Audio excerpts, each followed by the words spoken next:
2024 লোকসভা নির্বাচনের ভোটের মুখে আমরা বলতে পারি এপ্রিল মাসে সম্ভবত ভোট। আর তার আগে বামেদের স্লোগান দেখুন সোশ্যাল মিডিয়ায় ভাইরাল।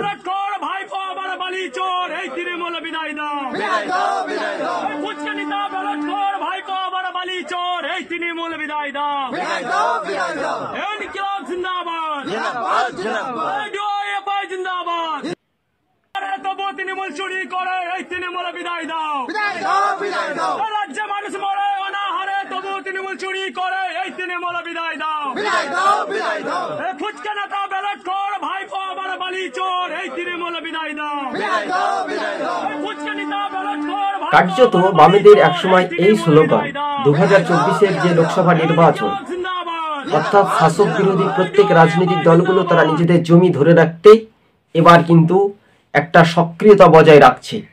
রাজ্যবাসী দোরগোড়ায় কতটা প্রভাব ফেলতে পারবে বামপন্থীরা, যে বামেদের জয়, যেখানে কিন্তু সমবায় নির্বাচন হচ্ছে, এটা শুধু জয় বলে মনে করে রাখলে কিন্তু ঘটনাস্থলে কিন্তু হবে না। কেননা তৃণমূলকে হারাতে গেলে নিচুতলার মানুষ বা সাধারণ মানুষ বা টাউন শহর এলাকার মানুষ কি পদক্ষেপ নিতে পারে, তাই এই বামেদের স্লোগান সেটা কার্যত সোশ্যাল মিডিয়াতে ভাইরাল।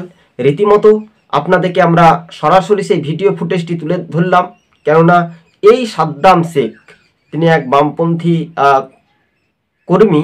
সাদ্দাম শেখের যে স্লোগান, কথাতেই বলে চোর রাজ্য গুন্ডারাজ, পুলিশ লুকায় টেবিলের তলায়, এই তৃণমূল সরকার আর নয়। স্বাভাবিকভাবে, কেননা এই কথার ঘটনাস্থলে কিন্তু রাজ্যবাসীর দোরগোড়া একটা প্রভাব, সেটা কিন্তু এই সাদ্দাম শেখ তিনি স্লোগানে আবারও সোশ্যাল মিডিয়ায় তিনি